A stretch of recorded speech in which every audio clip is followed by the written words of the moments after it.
This is the way I think that you should watch Star Wars if you are a new viewer from beginning to end.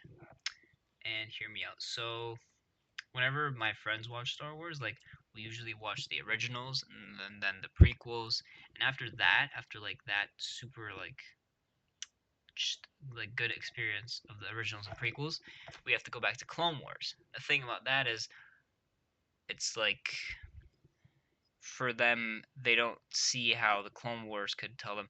First of all, they already know everything that happened for them to go back and watch the Clone Wars. Second of all, it's super duper long, and third of all, it's animated.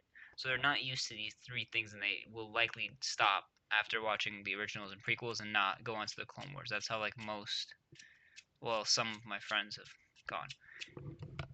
So the way I think we should start is start with Clone Wars. Because if we start with Clone Wars, there's nothing to compare it to, and it's actually really the Clone Wars is like amazing, even like just by itself. So if we start with that, it'll just work out all the way. And then after that, we can do the originals and prequels and not have a problem with that. So the first you would just start with the Clone Wars movie, then you would watch Clone Wars season 1 through 3. And this is actually, I think Sam Witwer said this, and this is like his like method of like watching it, like just watch these Clone Wars first, and then after that you would watch The New Hope and figure out that Darth Vader killed the Anakin Skywalker that we know in these two shows in Clone Wars and Clone Wars season 1 through 3. And then after that we watch Empire Strikes Back and we find out that Anakin actually is Darth Vader, and that's like even more of a twist then. After that, we go back and we watch The Phantom Menace, Attack of the Clones, and then Revenge of the Sith to see the backstory of how all of that happened. Then after that, after like the heartbreaking feelings of Revenge of the Sith, we watch Return of the Jedi, where we actually learn that it's a happy ending at the end of Star Wars.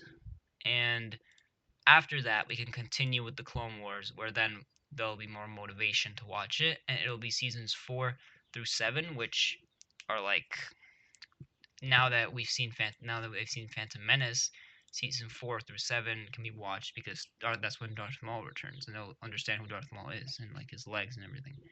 And seasons 4 through 7 have a lot of foreshadowing to Revenge of the Sith, and watching them after Revenge of the Sith would allow them to make all those connections in their head. And then after that, just watch like Tales of Jedi season 1 episodes 5 and 6, because I think they're like kind of relevant to the last episode, or not the last episode, but like one of the few last episodes of Clone Wars season 7. Then after that, when Order 66 is fresh and Revenge of the Sith is still fresh after Clone Wars season 7, we'll watch Kenobi, and that's kind of like a reflection of Revenge of the Sith after like 10 years. After Kenobi, we'll watch Rebels season 1 through 4.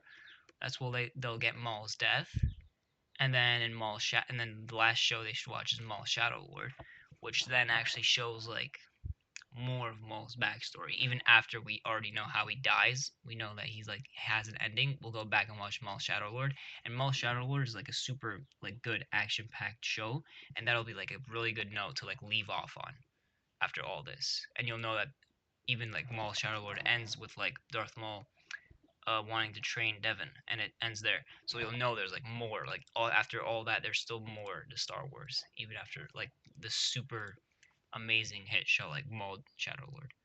Like there's still more to know. And then well, this is the chronological order of all of these shows, like numbered, like 1, 2, or like these two. So if you just want to know like so like you should show them this so that they would know like they wouldn't be like too disoriented of like where things are, like where they just jump to or jump back to. And then they could just watch every other show like after these, like in any order, like whenever they want, like just after all this, just like watch Mandalorian and then watch the Bad Batch, and they'll be like used to everything, and they'll just like be able to make an inference on where it fits in the timeline. They'll just officially be like a full-on Star Wars fan. So yeah, that's it. Anyways, thank you for watching and goodbye.